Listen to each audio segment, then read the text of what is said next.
नमस्कार दोस्तों, मैं गौरव सिंह आप सभी का गौरव सिंह मेस पर या गौरव सिंह क्लासेस पर स्वागत करता हूं।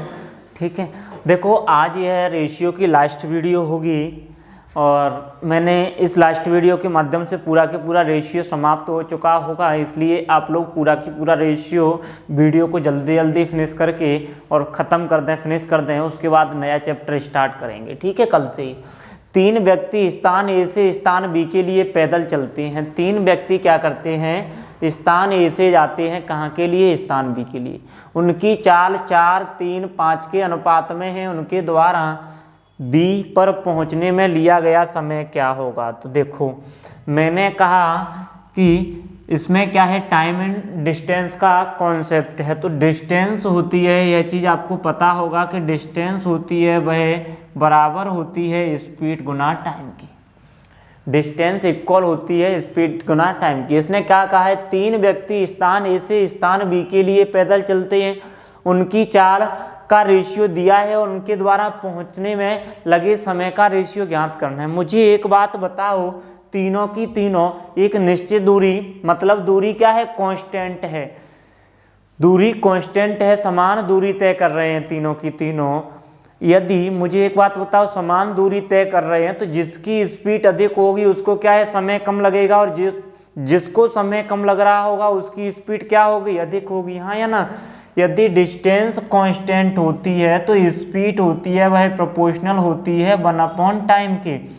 जिसकी स्पीड अधिक होगी उसे समय कम लगेगा, और जिसकी स्पीड कम होगी उसे उस दूरी को तय करने में समय अधिक लगेगा। ठीक है, तो देखो इसने क्या कहा है, 3 व्यक्ति हैं ए, बी और सी। इनके स्पीड का रेशियो है 4:3:5 है। तो ये चीज़ मैंने आपको शुरुआत में बता दी। टाइम का रेशियो क्या होगा, यानी 1/4 रेशियो 1/3 रेशियो 1/5 अपोजिट होगा टाइम का रेशियो। और 3, 4, 5 का एलसीएम मैंने ले लिया, कितना हो गया, 60। इनका एलसीएम 60, 4 का 60 में भाग दिया 12, 3 का दिया 20 और 5 का दिया, 4 का दिया तो 15 आएगा। सॉरी 4 से डिवाइड किया तो कितना आ गया, 15, और 3 से किया तो कितना आ गया, 20, और 5 से दिया 12। यही इनके द्वारा लिए गए समय का अनुपात होगा। यदि ए 15 समय लेगा तो बी 20 लेगा, तो सी कितना लेगा, 12 समय लेगा। ठीक है, चलो आगे चलते हैं। यह वाला क्वेश्चन बहुत अच्छा है।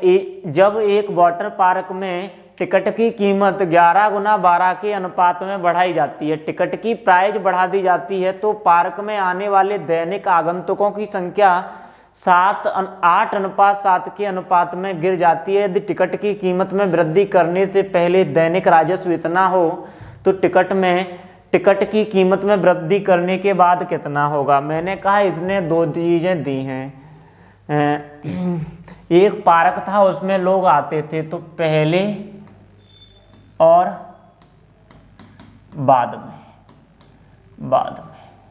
इसने क्या कहा है कि जो टिकट की प्राइस है वह प्राइस को किस रेशियो में बढ़ा दें, तो प्राइस को बढ़ा दें 11:12। पहले 11 का टिकट था तो अब कितने का हो गया, 12 का। इसके कारण जो टूरिस्ट आते थे या जो विजिट करते थे, विजिटर्स आते थे, उनकी संख्या क्या हो गई है, कम हो गई है। किसकी संख्या कम हो गई है, विजिटरों की। विजिटर्स की संख्या कितनी हो गई है, 8 से 7। यदि पहले 8 लोग विजिट करते थे तो अब 7 करने लगे हैं। तो यह क्या हो गया, रेवेन्यू आ जाएगा हमारा। रेवेन्यू कैसे आएगा, रेवेन्यू कैसे आएगा, आपने कहा पहले 11 रुपये का एक टिकट था, 8 व्यक्ति थे, इन दोनों का मल्टीप्लाई, फिर 12 का टिकट हो गया, 7 व्यक्ति आ रहे हैं, इन दोनों का मल्टीप्लाई क्या होगा, रेवेन्यू। 4 से यह 2 बार और 4 से यह 3 बार हो जाएगा। ठीक है, यदि पहले कोई 22 रुपये कमाता था तो बाद में कितने कमाने लगा है, 21। इसने कहा है कि बाद का क्या ज्ञात करना है, रेवेन्यू ज्ञात करना है। बाद का क्या ज्ञात करना है, रेवेन्यू। तो मैंने कहा 176,000 वैल्यू 22 की है और हमें कई की ज्ञात करनी है, बाद की 21 की। हाँ या ना। तो इससे काटेंगे, कितनी बार कट जाएगा यह, 9 बार कट जाएगा। यह कितनी बार कट जाएगा? 8 बार, सॉरी। यह कितनी बार कट जाएगा? 8 टाइम्स कट जाएगा। और 8 टाइम्स कट जाएगा और इसका मल्टीप्लाई करेंगे तो बाद में रेवेन्यू कितना हो जाएगा? 8 8 दूनी 16, यानी 1,68,000 टिकट की कीमत बढ़ाने पर क्या हो गया है? रेवेन्यू हो गया है। ठीक है, देखो मैं ज़्यादा मजाक मस्ती कर नहीं रहा हूँ, कोई भी बात कर नहीं रहा हूँ, इसलिए मैं ज़्यादा बात नहीं कर रहा हूँ क्योंकि वीडियोज हैं उसकी लेंथ ज़्यादा नहीं है, तो वैसे भी आपको बोरिंग फील होने वाला है नहीं। ठीक है, छोटी छोटी वीडियो हैं 20-22 मिनट की, और इसमें मैं ज़्यादा से ज़्यादा कंटेंट देने की कोशिश करता हूँ। मैं चाहता हूँ कि 45 से 50 मिनट का कंटेंट इसमें आपको मिल जाए। जितना समय ऑफलाइन बैच में ख़त्म करने में लगता है उतना ही लगता है। ठीक है, ऑफलाइन में थोड़ी अपन बातें ज़्यादा कर लेते हैं, ऑफलाइन बैच में थोड़ी ज़्यादा बातें कर लेते हैं और बातों के साथ साथ कुछ और भी ज्ञान देते हैं, या इसमें एक्स्ट्रा चीज़ें हैं उनको क्या है ऐड करते हैं। ठीक है, इसलिए ऑफलाइन बैच भी आपका आज से नया बैच स्टार्ट हुआ है, जो ज्वाइन करना चाहे कर सकता है 34 SBI बैंक के पास। ठीक है, देखो इसने अगला क्वेश्चन है, एक मनुष्य अपनी संपत्ति को अपने 2 पुत्रों, पत्नी और भाई को देता है, यानी 2 तो उसके पुत्र हैं, एक वाइफ है, और किसको देता है? भाई को देता है। आधी संपत्ति वह पुत्र को दे देता है जिसे वे उम्र के अनुपात में 4:3 में बांट लेते हैं। वह पत्नी को छोटे पुत्र का दुगना धन देता है। यदि उसने भाई को इतने रुपए दिए हैं तो बताइए कुल संपत्ति कितनी थी? देखिए, एक व्यक्ति अपनी संपत्ति को कितने भागों में डिवाइड करता है? तो 4 भागों में। एक मनुष्य अपनी संपत्ति को अपने 2 पुत्रों में, यानी 2 सन, 2 पुत्रों में, पत्नी यानी वाइफ, एवं भाई को देता है, ब्रदर को देता है। ठीक है, 2 पुत्रों को दे रहा है, वाइफ को दे रहा है और ब्रदर को दे रहा है। ठीक है, 2 पुत्रों को मैं ऐसे लिख देता हूँ, सन फर्स्ट और सन सेकंड। बड़ा वाला है उसे सन फर्स्ट, छोटा वाला है सन सेकंड, और वाइफ और ब्रदर। ठीक है, ब्रो तो जानते हो, और ब्रो। ठीक है, ब्रदर। इसने क्या कहा है? आधी संपत्ति वह पुत्रों को दे देता है। आधी संपत्ति को किसे देता है? पुत्रों को, जिसे वे अपनी उम्र के अनुपात में 4:3 में। मैंने कहा बड़ा वाला पुत्र 4 तो छोटा वाला पुत्र कितना लेता है? 3। ठीक है, बांट लेता है। वह पत्नी को छोटे पुत्र की आधी देता है। मैंने कहा पत्नी को, अगर इसको 3 देता है तो पत्नी को कितना दे रहा है? फिर इससे आधा दे रहा है, मतलब 1.5। पत्नी को कितना दे रहा है? छोटे पुत्र, वह पत्नी को छोटे पुत्र का दुगना धन देता है। सॉरी, पत्नी को कितना दे रहा है? तो छोटे पुत्र से दुगना। छोटा पुत्र कौन सा है? सन सेकंड, इससे दुगना दे रहा है। पत्नी को कितना दे रहा है? 6। आपने कहा कि आधी संपत्ति इन दोनों के पास है, आधी इन दोनों के पास है, तो आधी इन दोनों के पास है, हाँ या ना? आपने कहा इन दोनों के पास 7 है तो इनके पास भी 7 होना चाहिए, इसलिए ब्रदर को कितना दे रहा होगा? 1। उसने कहा यदि उसने अपने भाई को इतना दिया है तो कुल संपत्ति कितनी होगी? टोटल संपत्ति कितनी होगी? कुल संपत्ति कुल कितनी होगी? तो आपने कहा 18,000 कई की वैल्यू है, जो भाई को मिला है 1 उसकी है।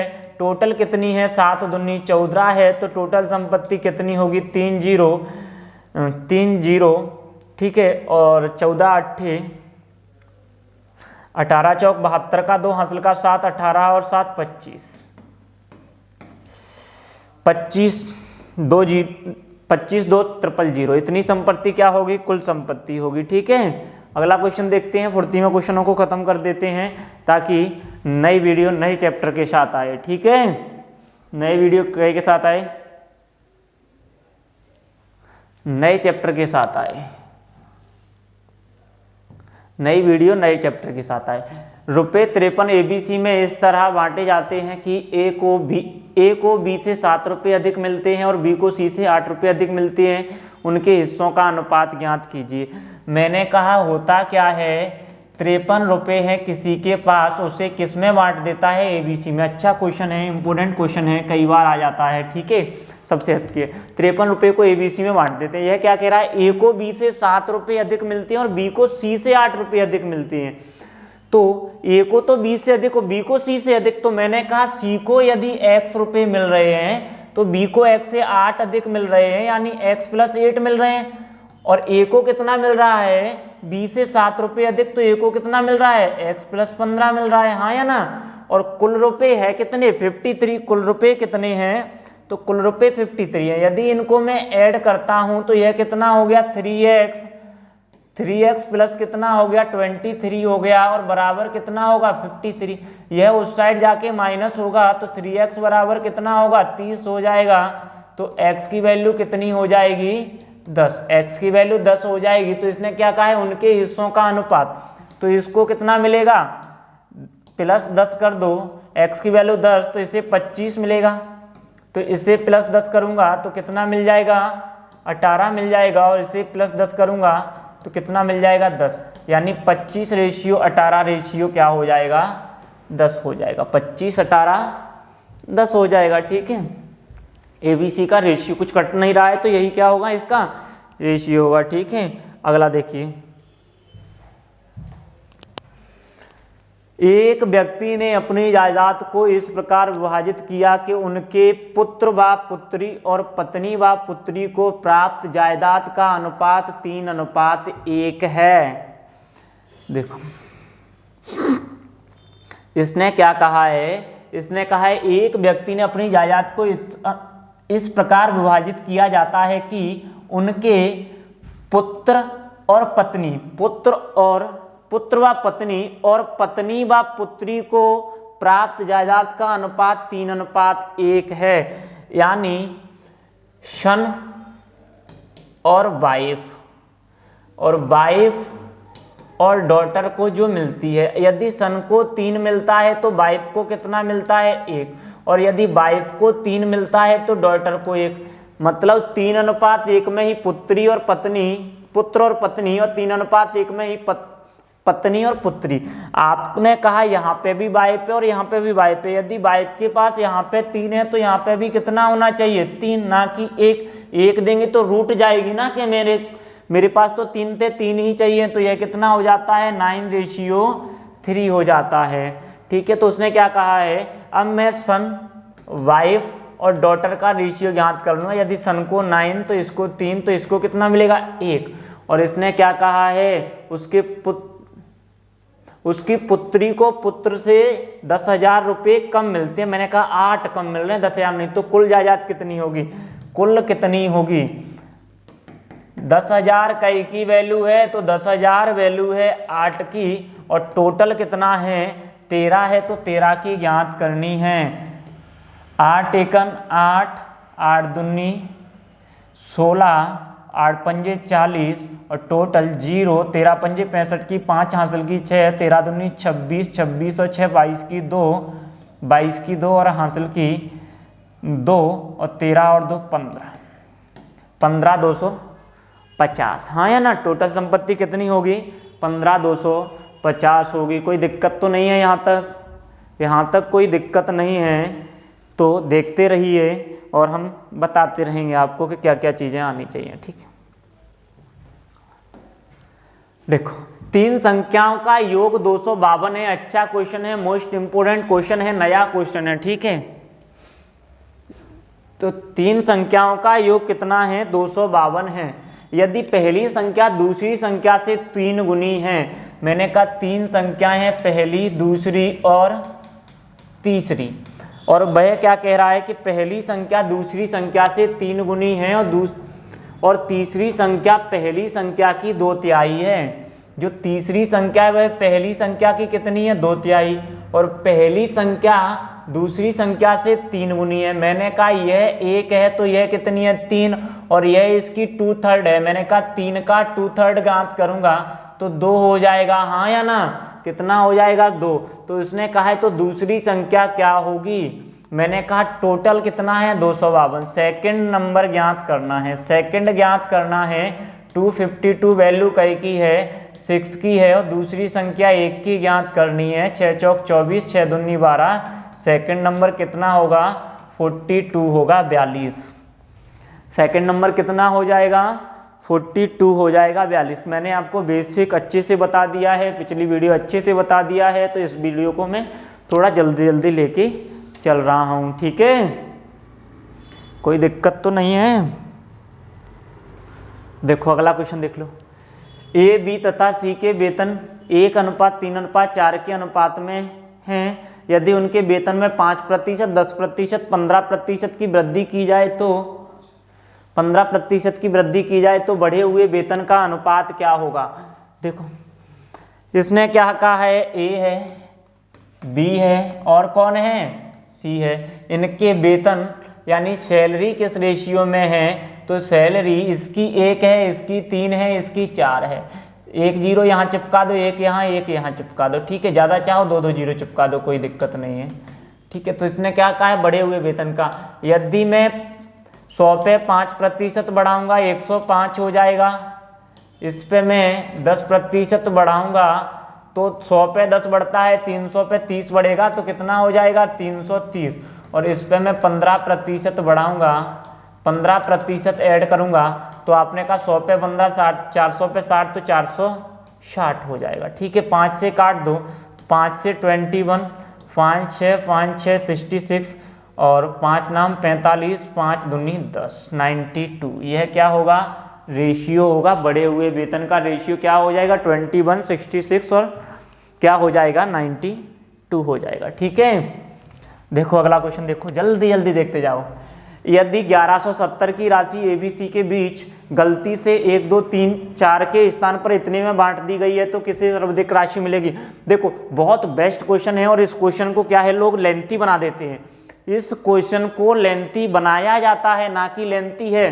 तो देखिए इसने क्या कहा है, A, B और C 3 व्यक्ति हैं, उनमें 1170 रुपये को बांटना है। बांटना तो था 1/2 रेशियो 1/3 रेशियो 1/4 में, लेकिन बांट दिया किसमें, 2 3 4 में। पहले तो इसका मैं सही रेशियो बनाऊंगा तो इनका एलसीएम 12, 12 में इसका 12 में मैंने इससे डिवाइड किया, 12 में मैंने इससे डिवाइड किया तो 6, 3 से किया 4 और इससे किया 3। आपने कहा 1170 रुपये तो ऊपर बांटने थे, 1170 ही नीचे बांटे गए हैं, हाँ या ना।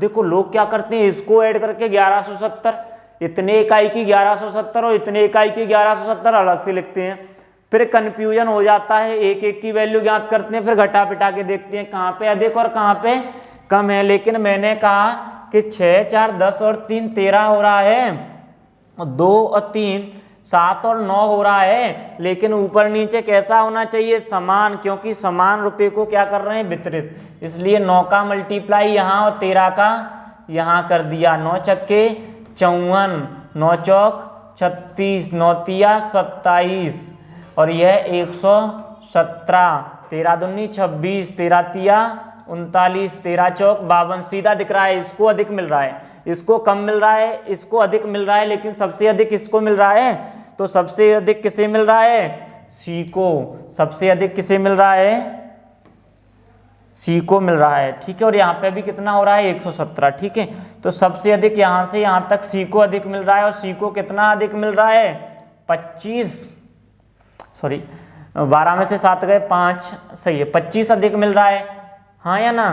तो आपने कहा सी को कितना अधिक मिल रहा है, 1170 वैल्यू है 117 की, 25 की फाइंड आउट करनी है। इससे इसे काट दो 10, यानी 250 रुपये सी को अधिक मिल रहे हैं, ठीक है।